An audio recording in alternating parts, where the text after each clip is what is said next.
Canada চাইলে যুক্তরাষ্ট্রের ৫১তম অঙ্গরাজ্য হতে পারে, আর চাইলে এই অঙ্গরাজ্যের গভর্নর হতে পারেন জাস্টিন ট্রুডো। ট্রুডোকে এমন প্রস্তাব দিয়েছেন মার্কিন প্রেসিডেন্ট ডোনাল্ড ট্রাম্প। আগামী ২০ জানুয়ারি ক্ষমতায় বসতে যাচ্ছেন তিনি। তার আগেই প্রতিবেশী একটি সার্বভৌম স্বাধীন দেশের রাষ্ট্রপ্রধানকে এমন বক্তব্য বা এমন প্রস্তাব দেয়া কতটা যৌক্তিক? দর্শক, এই বিষয় নিয়ে আজকে আমরা কথা বলতে চাই। আমরা একটু জেনে নিতে চাই যে কানাডাকে আসলে চাইলেই অধিগ্রহণ করতে পারে কিনা মার্কিন যুক্তরাষ্ট্র, এবং সেক্ষেত্রে কানাডার অবস্থানই বা কি হবে, বা কানাডা এখন সঠিক পথে হাঁটছে কিনা। আমাদের সঙ্গে এই মুহূর্তে একজন অতিথি আছেন সৈকত রুশদী, যিনি একজন সাংবাদিক, গণমাধ্যম বিশ্লেষক এবং সেই সঙ্গে রাজনৈতিক বিশ্লেষক। দীর্ঘ অভিজ্ঞতা রয়েছে তার এই ক্ষেত্রগুলোতে, এবং এই গণমাধ্যম বিশ্লেষণ করতে গিয়ে তিনি আসলে বিভিন্ন দেশের যে রাজনীতি সেগুলো নিয়ে বিশ্লেষণ করেছেন। তার কাছ থেকে আজকে আমরা এই বিষয়গুলো একটু শুনে নিতে চাই, জেনে নিতে চাই। সৈকত রুশদী, স্বাগত আপনাকে আমাদের আয়োজনে। আপনাকে ধন্যবাদ আমাকে আমন্ত্রণ জানানোর জন্য, এবং ক্লাইমেট চ্যানেলকেও ধন্যবাদ। জি, যে বিষয়টা আমি শুরুতেই ভূমিকায় বলছিলাম যে চাইলেই কি মার্কিন প্রেসিডেন্টের এমন বক্তব্য, আমি একটু শুরুতে এটিও জানতে চাই যে এই ধরনের বক্তব্য আসলে তিনি কেন দিলেন, এবং চাইলেই আমেরিকা কি পারে কিনা কানাডাকে দখল করতে কিংবা অধিগ্রহণ করতে? খুবই গুরুত্বপূর্ণ প্রশ্ন এটা, কারণ এটা এই মুহূর্তের বার্নিং ইস্যু হয়ে দাঁড়িয়েছে, সারা বিশ্ব জুড়ে তোলপাড় হচ্ছে এটা নিয়ে। কিন্তু আসলে চাইলেই পারে না আমেরিকা যুক্তরাষ্ট্র। জোর করে পারে যারা যদি সামরিক শক্তি প্রয়োগ করে, কিন্তু সেটার সম্ভাবনা খুবই কম। তবে এই ধরনের প্রস্তাবনা অত্যন্ত অবমাননাকর কানাডার মতো একটি স্বাধীন সার্বভৌম রাষ্ট্রের জন্য, এবং শুধু অবমাননাকর না, এটা এক ধরনের বিশৃঙ্খলা সৃষ্টি করতে পারে সারা বিশ্বে, যেটাকে বলা হয় ওয়ার্ল্ড অর্ডার, একটা ধারার মধ্য দিয়ে বিশ্ব চলে। এই ধরনের আচরণ যদি আপনি করেন, তাহলে রাশিয়া যে ইউক্রেন দখল করতে চাচ্ছে বা ইউক্রেনের একটা অংশ দখল করে নিয়েছে, সেটাকে তাহলে আপনি নিন্দা করেন কি করে? আপনার মোরাল গ্রাউন্ড বা নৈতিকতা হারিয়ে ফেলেন। সেই ক্ষেত্রে একদিন ব্রাজিল তার পার্শ্ববর্তী চিলি সহ অন্যান্য দেশগুলো দখল করার প্রস্তাব দিতে পারে, ভারত, বাংলাদেশ সহ, ভুটান সহ অন্যান্য, নেপাল দখল করে নেওয়ার প্রস্তাব দিতে পারে। তখন সারা বিশ্বের একটা বিশৃঙ্খলা সৃষ্টি হওয়ার আশঙ্কা দেখা দেয়। কিন্তু এটা একটা ইউটোপিয়ান বা অবাস্তব চিন্তাধারা। তবে ট্রাম্প কেন বলেছেন সেটা ডোনাল্ড ট্রাম্প ভালো করে জানেন, কিন্তু আমরা কি অনুধাবন করতে পারি দূর থেকে সেটা আমরা আরেকটু বিশ্লেষণ করতে পারবো। তবে ডোনাল্ড ট্রাম্প এটা সবসময় চটকদার কথা বলেন, এবং তিনি একসময় টেলিভিশনে একটা অনুষ্ঠান করতেন, সম্ভবত তার নাম ছিল রিয়েলিটি শো অ্যাপ্রেন্টিস। সেখানে তিনি কথায় কথায় বলতেন, ইউ আর ফায়ার্ড, তোমাকে আমি চাকরিচ্যুত করলাম। এই ধরনের কথা বলে সে অভ্যস্ত, এবং সে একজন ব্যবসায়ী, এটা মাথায় রাখতে হবে। এবং একজন ব্যবসায়ী যখন একটা কোনো বিষয় নিয়ে নেগোশিয়েট করে, তখন তার মূল বার্গেন পয়েন্টে দর কষাকষি জায়গায় যাওয়ার আগে সে কিছু অবাস্তব প্রস্তাব দিয়ে বসে। তো এই ধরনের একটা অবাস্তব প্রস্তাব, তার কানাডার সাথে যে সে শুল্ক আরোপ করতে চায় ২০ জানুয়ারিতে ক্ষমতা গ্রহণের দিনই, সেইটার 25% বাড়তি শুল্ক, এই 25% কানাডা মেক্সিকোর উপর সে আরোপ করতে চায় সকল আমদানির উপরে, সেটাকে সে বাস্তবায়ন করার উপরে জোর দিতে গিয়ে সে এই ধরনের কথা বলছে বলে, সুপারফিশিয়াল কথা বলছে বলে একটা ধারণা করা হচ্ছে। তবে কানাডার সাথে আমেরিকার যে ঐতিহ্যগত সম্পর্ক গত আপনার 159 বছর ধরে, সেখানে এ ধরনের কোনো উত্তেজনাকর পরিস্থিতি হয়নি, এবং দুই দেশের মধ্যেকার বাণিজ্য এবং প্রতিরক্ষা সহযোগিতা এত ঘনিষ্ঠ যে সেখানে এ ধরনের চিন্তাও করা যায় না। আরেকটি বিষয় আমি বলি, আপনার কথা থেকেই বের হলো যে এই যে শুল্ক আরোপের বিষয়টি যে ডোনাল্ড ট্রাম্প বলছেন, এবং তখন কিন্তু কানাডার প্রধানমন্ত্রী তিনি যখন 30 নভেম্বর সেখানে গেলেন, তখন কিন্তু তিনি বলেছেন যে এই শুল্ক আরোপ করা হলে কানাডার অর্থনীতি ধসে পড়বে। এবং ডোনাল্ড ট্রাম্প আরেকটি ইন্টারভিউতে আবার এটিও বলেছেন যে এই যে তিনি যে অর্থনৈতিকভাবেই আসলে কানাডা অধিগ্রহণের চিন্তা তিনি করছেন, কোনো সামরিক যুদ্ধ দিয়ে নয়। আসলে কি সম্ভব কিনা? আসলে বাংলাদেশ কানাডার সাথে মার্কিন যুক্তরাষ্ট্রের যে সম্পর্ক, তার মধ্যে বলা হয় যে 77% হচ্ছে তাদের রপ্তানি হয় কানাডা থেকে আমেরিকাতে। এই অবস্থায় আমেরিকা যদি এই শুল্ক আরোপ করে, সেক্ষেত্রে কানাডার অর্থনীতি কি আসলে ভেঙে পড়বে বা ধসে পড়ার সম্ভাবনা? অবশ্যই চাপের মধ্যে পড়বে কানাডা। তো কানাডা বলেছে, এবং আপনি জানেন কিনা জানি না, গতকালকেই ওয়াশিংটন ডিসিতে আমাদের প্রধানমন্ত্রী জাস্টিন ট্রুডো একটা সাক্ষাৎকার দিয়েছেন যুক্তরাষ্ট্রের একটা টেলিভিশন চ্যানেলে MSNBC-তে। সেখানে তিনি বলেছেন, এবং সেটা আগামীকাল প্রচারিত হবে, রোববার, এখনো প্রচারিত হয়নি, কিন্তু আমরা ক্লিপিং দেখেছি কয়েকটা। সেখানে উনি বলেছেন যে আমি যখন 30 নভেম্বর ফ্লোরিডাতে যাই, এবং নির্বাচিত নতুন রাষ্ট্রপতি যিনি দায়িত্ব নিতে যাচ্ছেন ডোনাল্ড ট্রাম্পের সাথে কথা বলি, তিনি কিন্তু যোগ করছিলেন বলে আমি মনে করেছি। তিনি বলছেন যে তোমরা আমাদের অঙ্গরাজ্য হয়ে যাও 51তম, এবং তুমি গভর্নর ট্রুডো। তো এটা হাসি ঠাট্টার ভিতর দিয়ে যাচ্ছিল, কিন্তু যখন দেখি সে একাধিকবার বলেছে, তখন আমি তাকে পাল্টা বলি যে তোমার যে দুটো রাজ্য ভারমান্ট আমাদের সীমান্তবর্তী বা ক্যালিফোর্নিয়া, এই দুটোকে তাহলে আমাদের সাথে ট্রেড করতে পারো। এবং কথাটা বলার পেছনে একটা হয়তো কারণ ছিল, আমি মনে করি, যেটা জাস্টিন ট্রুডো বলেন, সেটা হচ্ছে ভারমান্টে কিন্তু কমলা হ্যারিস জিতেছিলেন, মানে ডোনাল্ড ট্রাম্প হেরে গিয়েছে 3টা আসন যদিও, আবার ক্যালিফোর্নিয়াতেও হেরে গিয়েছে, সেখানে 54টা আসন, এখানে কমলা হ্যারিস জিতেছে, ওগুলো লিবারাল ধরনের রাজ্য, তো ওগুলো আমরা নিতে পারি, এ কথা বলেছে। এই কথা বলার পর তখন চুপ করে গিয়েছিলেন ডোনাল্ড ট্রাম্প, কিন্তু প্রকৃতপক্ষে সে আবারও কথা রিপিট করেছে। তো অর্থনৈতিকভাবে বা কানাডাকে পঙ্গু করে দিতে পারে বলে আপনি যে দৃষ্টিভঙ্গি থেকে বলছেন, ব্যাপারটা ঠিক সেরকম হবে না। এবং জাস্টিন ট্রুডো গতকালকে আবারও বলেছেন যে তারা যখন গতবার আমাদের উপরে নতুন করে ট্যারিফ আরোপ করতে গেল, তখন আমরা তাদের উপরেও কিছু ট্যারিফ আরোপ করলাম। এখন তাদের অ্যালুমিনিয়াম, স্টিল এবং পেট্রোলিয়াম তারা আমাদের কাছ থেকে যে আমদানি করে, সেগুলো তাদের জন্য প্রায় অপরিহার্য, কিন্তু আমরা তাদের কাছ থেকে যেগুলো আমদানি করি তার মধ্যে একমাত্র গাড়ির যন্ত্রাংশ ছাড়া আর কোনো কিছু অপরিহার্য না। আমরা করেছিলাম কমলা লেবুর রস সহ নানান ধরনের জুস বা সবজি, এগুলোর উপরে, এবং সেগুলো আমরা বিকল্প উৎস থেকেও নিতে পারি। সুতরাং আমরা খুব বেশি এফেক্টেড হইনি, এবং ভবিষ্যতে হব কিনা সন্দেহ আছে। তবে ব্যক্তিগতভাবে আমি আমার অবস্থান থেকে আমি দেখছি, আমি বিগত বললাম 159 বছর ধরে কানাডার যে ইতিহাস এবং আমেরিকার সাথে তাদের যে যোগাযোগ, এর মধ্যে কানাডার সাথে কিন্তু আমেরিকার একটা যুদ্ধ হয়েছিল আজ থেকে 213 বছর আগে। 1812 সালে একটা যুদ্ধ শুরু হয়েছিল কানাডার জন্মেরও আগে, এবং সেটা 3 বছর স্থায়ী হয়েছিল। সেটা হয়েছিল মূলত, আপনি জানেন কিনা, যে কানাডা এবং ব্রিটেন, আমেরিকা দুটোই কিন্তু একটা ব্রিটিশ কলোনি ছিল, উপনিবেশ ছিল। তা আমেরিকা 1776 সালে স্বাধীন হয়ে গেছে। তাদের মধ্যে কিন্তু অনেক অন্তর্দ্বন্দ্ব, সিভিল ওয়ার, এগুলো হয়েছে। ধাপে ধাপে তারা আজকে পর্যায়ে এসে পৌঁছেছে। আর তখন ব্রিটিশ কলোনিরা ছিল আমাদের আপার কানাডা বলতো, এখানে তাদের সাথে আমেরিকার যুদ্ধ হয়েছিল। সেই যুদ্ধে হোয়াইট হাউস পুড়িয়ে দেওয়া হয়েছিল, এবং নিউ অর্লিয়ান্স পর্যন্ত দক্ষিণের একটি রাজ্যতেও গিয়ে ব্রিটিশরা আক্রমণ করেছিল। তারপরে যুদ্ধ শেষ হলে আবার যার যার সীমান্তে ফিরে যায়, এবং এই সীমান্ত রেখাটা মোর অর লেস 49 প্যারালাল বলে আপনার ল্যাটিটিউড অনুসারে, দ্রাঘিমাংশ, সেইটাই বজায় আছে। এবং সেই পৃথিবীর দীর্ঘতম সীমান্ত 8891 কিলোমিটার দীর্ঘ, এবং এটা একটা এক ধরনের অরক্ষিত, কোনো সৈন্য নেই, আমাদের ভারত বাংলাদেশের মতো বিজিবি বিএসএফ নাই, এবং সেখানে 6 মিটার মানে 18 ফিট চওড়া করে গাছপালা কেটে দেওয়া আছে, সেইটা সীমান্ত। কিন্তু দুই দেশের যে বর্ডার ক্রসিং জায়গা ছাড়া আর কোথাও সীমান্ত রক্ষী থাকে না। তো এই যে দুই দেশের মধ্যে পরস্পর প্রতি সম্মানজনক অবস্থান ছিল, সেটাই থাকবে বলে আমি বিশ্বাস করব। কিভাবে এটা মোকাবেলা করতে পারে, আমি আপনাকে একটা উদাহরণ দিয়ে বলি। যত গর্জে তত বর্ষে না। গতবার যখন ট্রাম্প ক্ষমতায় এসে, আমি আবার পরে একটা ঝুঁকির কথা বলবো, আগে বলে নেই, যত গর্জে তত বর্ষে না এই কারণে যে ট্রাম্প ক্ষমতায় আসার আগেই বলেছেন আমি এসেই নতুন করে ট্যারিফ আরোপ করব। এবং আগে যে north American free trade agreement ছিল মেক্সিকো, কানাডা এবং যুক্তরাষ্ট্রের মধ্যে, কোনো কোনো পণ্যের ক্ষেত্রে কোনো শুল্ক থাকবে না, সেটাকে সে পরিবর্তন করতে চায়, এবং শেষ পর্যন্ত পরিবর্তন করতে সমর্থ হয়। কিন্তু সেই আলোচনা শেষ হয় যখন, তখন আর ট্রাম্প ক্ষমতায় ছিলেন না, বাইডেন ক্ষমতায় আসছে, এবং ইউএস, কানাডা, মেক্সিকো একটা নতুন এগ্রিমেন্ট চালু হয় 2020 সালে। এখন এইটা বলবৎ থাকার কথা 15 বছর, সেটি বলবৎ আছে। এখন সে আবার যদি রিনেগোশিয়েট করতে চায়, হয়তো আলোচনা হবে, রিনেগোশিয়েট হবে শুল্কগুলো। আমার ধারণা 25% শুল্ক পুরোপুরি আরোপ যদি করেও থাকে 20 জানুয়ারি থেকে, সেটা খুব বেশি দিন টিকবে না, খুব শীঘ্রই সেটা নেগোশিয়েবল হবে। আচ্ছা, আর একটা বিষয় একটু বলি, যে আপনি নিজেও কানাডায় বসবাস করছেন দীর্ঘদিন ধরে। আমরা দেখছি যে এই ট্রাম্পের এই বক্তব্যের পরে নানান রকম ওপিনিয়ন পুল হচ্ছে। কানাডা আসলে চায় কিনা আমেরিকার অঙ্গরাজ্য হতে, কানাডার অধিবাসীরা কি বলছে এই সব বিষয়ে, কিংবা আমেরিকার অধিবাসীরা কি বলছে, তারা কানাডাকে নিতে চায় কিনা। আপনার ওপিনিয়নটা আসলে আমি একটু জানতে চাই, যে আসলে কি কানাডার মানুষের ঝোঁক আসলে কোন দিকে? তারা কি চাইবে একটি স্বাধীন সার্বভৌম রাষ্ট্রকে অন্য একটা রাষ্ট্রের অধীনে দিতে? না, মোটেই না। এখনো তো আসলে কোনো অপিনিয়ন পোল হয়নি, কিন্তু আমি তো এই দেশে 22 বছর ধরে আছি। আমরা জানি যে কানাডার নাগরিকরা অনেক লিবারাল আমেরিকার চাইতে। যেমন একটা ছোট্ট উদাহরণ দিয়ে বলি, এখানে যে আদিবাসীদের যে অধিকার দেওয়া হয়, আমেরিকাতে ঠিক এত অধিকার দেওয়া হয় না।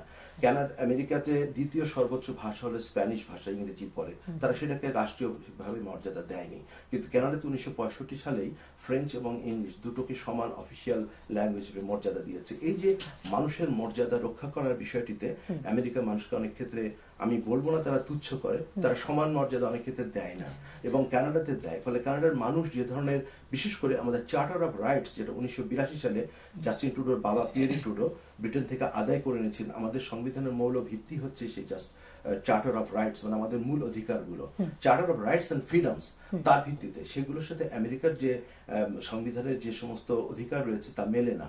এবং আমাদের সবচেয়ে বড় কথা সুন্দর করে বলেছেন আপনার গ্রিন পার্টির সাবেক চেয়ারম্যান এলিজাবেথ মে, যে ডোনাল্ড ট্রাম্পকে আমি বলবো যে তুমি তোমার কোনো গ্র্যান্ড চাইল্ডের ক্লাস 7 এর বই পড়ে দেখো যে আমাদের পার্লামেন্ট সিস্টেম কেমন আর তোমাদের সিস্টেম কেমন।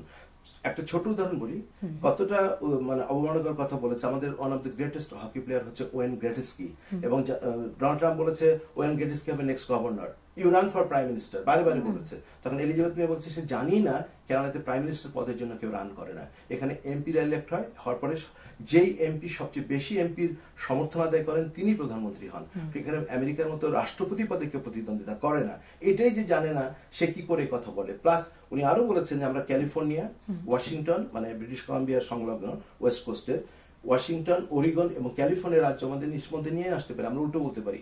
সম্প্রতি আমাদের অন্টারিওর যে মুখ্যমন্ত্রী প্রিমিয়ার ডাগ ফোর্ড বলেছেন আমরা আলাস্কা, যেটা কানাডার উপর দিয়ে আমেরিকাকে যেতে হয়, আলাস্কা এবং মিনেসোটা আমরা নিয়ে নিতে পারি। এ কথা মানে তুমি যখনই সীমা লঙ্ঘন করে তোমার প্রতিবেশী সীমার মধ্যে ঢুকবে, প্রতিবেশীও তোমার সীমার মধ্যে ঢুকবার প্রচেষ্টা চালাবে। আমেরিকার নিশ্চয়ই সেটা ভালো লাগবে না। আপনি যখন একজনকে গালি দিবেন, আপনিও পাল্টা গালি খেতে পারেন। সুতরাং এটা অসহনীয়। প্লাস আমি আপনাকে আরো দুটো বিষয় বলবো পরে। একটা হচ্ছে আমাদের যে অর্থনৈতিক সম্পর্কের কত মজবুত এবং কত দৃঢ়। আমি এখনই এই বিষয়টা একটু জানতে চাই, এটি আমার প্রশ্ন ছিল। আমরা কতটা জি, যে কানাডার এখন যে অবস্থান, আপনি বলছিলেন কিছুক্ষণ আগে যে ট্রাম্পের এই বক্তব্যের প্রতিবাদ জানিয়ে একটা বক্তব্য কিন্তু দিয়েছে, বা এই বক্তব্যের প্রত্যুত্তরে কিন্তু ট্রুডো একটা বক্তব্য দিয়েছে। এখন কানাডার যে অবস্থান বা কানাডার অর্থনৈতিক যে অবস্থান, আসলে কানাডার এখন কি করণীয়, বা সঠিক পথে কানাডা হাঁটছে কিনা, কিংবা পলিসিগত কোনো পরিবর্তন আসলে কানাডার নেওয়া প্রয়োজন কিনা? হ্যাঁ, কানাডার অর্থনৈতিক ক্ষেত্রে যেমন উল্লেখযোগ্য পরিবর্তন করতে হবে না, কিন্তু যেটা মূলত বলা যায় এক ধরনের ইংরেজিতে বলে ব্ল্যাকমেল করা বা চাপ প্রয়োগ করে আদায় করে নেওয়া, যেটা করতে চাচ্ছে সেটা ওদের দৃষ্টিভঙ্গি হলো যে কানাডা থেকে বহু লোক আপনার যারা অবৈধভাবে, মানে ওরা বলে আনডকুমেন্টেড ইমিগ্রান্ট, মেক্সিকো থেকে সবচেয়ে বেশি আসে আমেরিকাতে, কিন্তু কানাডা থেকেও যায়, বর্ডারগুলো ক্রস করে চলে যায়। কিন্তু আমেরিকা থেকেও প্রচুর লোক কানাডায় আসে, যারা বলছে না। আপনি দেখেছেন যে আমেরিকাতে যাদের থাকার জায়গা হচ্ছে না আর অধিকার নেই তারা চলে আসে, এবং কানাডার বর্ডার খুলেই রেখেছে, তাদেরকে বলে যে এসো না, কিন্তু যেই বর্ডারটা ক্রস, তথ্য তো আছে যে গত বছর এর আগে যখন মার্কিন প্রেসিডেন্ট নির্বাচিত হলেন তখন অনেক আমেরিকানরা কিন্তু কানাডায় চলে এসেছে। কানাডার বহু আমেরিকান বলছে আমি এই ট্রাম্পের অধীনে কানাডা আমেরিকায় আর থাকবো না। তারা লিবারাল, তারা বলছে অসহ্য এই লোকটা, যে কিনা, আমি এই প্রসঙ্গটা আসতে চেয়েছিলাম শেষে, এখনই বলে দিই, যে কিনা নারীদের প্রতি অসম্মানজনক কথা বলে ও আচরণ করে। এবং সাম্প্রতিককালে ট্রাম্প সবচেয়ে বড় জিনিস হলো শুক্রবার সে দণ্ডিত হয়েছে একজন অপরাধী হিসেবে। জুরিরা তাকে 34টা অভিযোগে, একজন পর্নো তারকাকে পয়সা দিয়ে তার যৌন সম্পর্ক গোপন রাখার জন্য $1,30,000 ঘুষ দিয়েছিল, সেটা আদালতে প্রমাণ হয়েছে। হওয়ার পরে তাকে দণ্ড দেওয়ার কথা ছিল। শেষ পর্যন্ত বিচারক তাকে অপরাধী সাব্যস্ত করেছেন, যেটাতে আমেরিকায় তুচ্ছ করে বলে ফেলনি। তাই সে ফেলনি, এবং প্রথমবারের মতো একটা ব্যক্তি আমেরিকার ইতিহাসে যে সাবেক রাষ্ট্রপতির মধ্যে প্রথম অপরাধে দণ্ডিত হলেন, এবং অপরাধের দণ্ড মাথায় নিয়ে, অর্থাৎ কলঙ্কের তিলক কপালে নিয়ে সে রাষ্ট্রপতি পদে আসীন হতে যাচ্ছে আগামী 20 জানুয়ারি। আমেরিকার জনগণ তাকে নির্বাচিত করেছে, সেটা তাদের ব্যাপার, কিন্তু জিনিসটা খুব একটা সম্মানজনক হলো না। এখন আপনি বলছেন কানাডা কিভাবে মোকাবেলা করবে। কানাডার প্রথম কথা বলিনি, কানাডাতে সামরিকভাবে যুক্তরাষ্ট্র দখল করবে সেটাও কিন্তু ট্রাম্প বলেনি, বলছেন অর্থনৈতিকভাবে। তা কানাডার সাথে যুক্তরাষ্ট্রের অর্থনৈতিক সম্পর্কটা বলি, অনেক ক্ষেত্রে সহযোগিতা রয়েছে। তার মধ্যে 2022 সালের সর্বশেষ ডেটা অনুসারে আমেরিকান ডলারে $908 বিলিয়ন, মানে প্রায় $1 ট্রিলিয়ন ব্যবসা হয়েছে দুই দেশের মধ্যে। এর মধ্যে কানাডা এক্সপোর্ট করেছে $481 বিলিয়ন, আর আমদানি করেছে $427 বিলিয়ন।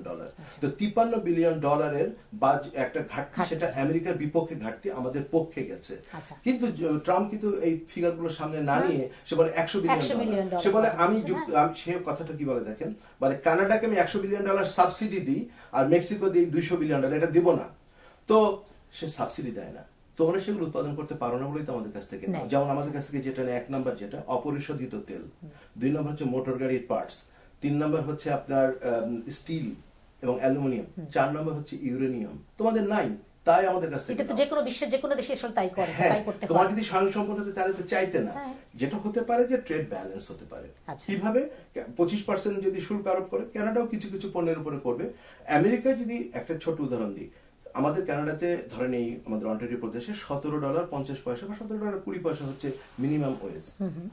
আমেরিকাতে মিনিমাম ওয়েজ হচ্ছে ফেডারেলি $7.25। তো এমনি বিভিন্ন, যেমন নিউ ইয়র্কে আপনার $15। তো ওখানে $15 মানে আমাদের ধরেন $18। তো ওখানে তো খরচ বেশি উৎপাদনের, সেই জন্য ওরা চীনে করে উৎপাদন, পৃথিবীর অন্যান্য দেশে করে, কানাডায় করে, মেক্সিকোতে করে। ফোর্ড গাড়ির বেশিরভাগ উৎপাদন হয় মেক্সিকোতে। সব যদি আমেরিকা আনতে যায় তখন জিনিসের দাম বেড়ে যাবে, তখন সরকারি ক্ষমতায় থাকতে পারবে না। হ্যাঁ, আমরা চাপে পড়বো, কিন্তু সেই চাপ মোকাবেলা করার জন্য কানাডা প্রস্তুত হয়তো এখনো নয়, আমার ধারণা হয়ে যাবে। এবং একটা কথা বলবো যে ডোনাল্ড ট্রাম্প নির্বাচিত হওয়ার কারণে জাস্টিন ট্রুডোকে দ্রুত চলে যেতে হলো, এটা সত্য। কিন্তু নতুন যিনি আসবেন তিনি যদি ক্রিস্টিয়া ফ্রিল্যান্ড হন, যিনি আমাদের অর্থমন্ত্রী এবং উপপ্রধানমন্ত্রী ছিলেন, অথবা মার্ক কার্নি হন, যিনি লিবারেল লিডার হবেন। একটা জিনিস অনেকে জানে না, কানাডার পরবর্তী যিনি প্রধানমন্ত্রী হতে যাচ্ছেন তিনি নির্বাচিত হয়ে আসছেন না। তিনি বর্তমান এমপিদের মধ্যে থেকে অথবা যে কোনো একজন যিনি লিবারেল পার্টির নেতা হবেন তিনি প্রধানমন্ত্রী হবেন। পরবর্তী নির্বাচনে নির্ধারিত হবে যে পরবর্তী প্রধানমন্ত্রী কে হবেন।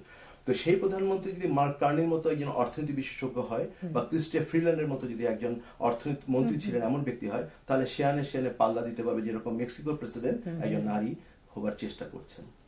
সেক্ষেত্রে অর্থনৈতিক যে শক্তি দিয়ে তারা এই দেশটিকে দখল করার যে চিন্তা করছে বা বক্তব্য দিচ্ছে, সেটা একেবারে ধূলিসাৎ হয়ে যাবে, বিষয়টি এরকম। সেটা পারবে না তারা। আরো একটা জিনিস আছে ডিফেন্স চুক্তি। কানাডা এবং যুক্তরাষ্ট্রের সাথে আপনার অনেকগুলো প্রতিরক্ষা ওতপ্রোতভাবে জড়িত। বিশেষ করে আমি আপনাকে বলি, ন্যাটোতে 32টা দেশের মধ্যে কানাডা যুক্তরাষ্ট্র আছে। আরো আছে 5 আইস, এটা গোয়েন্দা তথ্য ওরা চালাচালি করে, আমেরিকা, কানাডা, ব্রিটেন, নিউজিল্যান্ড এবং অস্ট্রেলিয়া।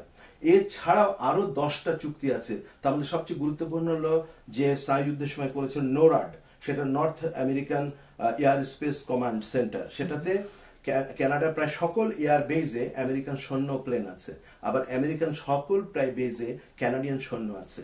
এই যে পরস্পরের সাথে ওতপ্রোতভাবে জড়িত বিভিন্ন চুক্তি রয়েছে ডিফেন্স।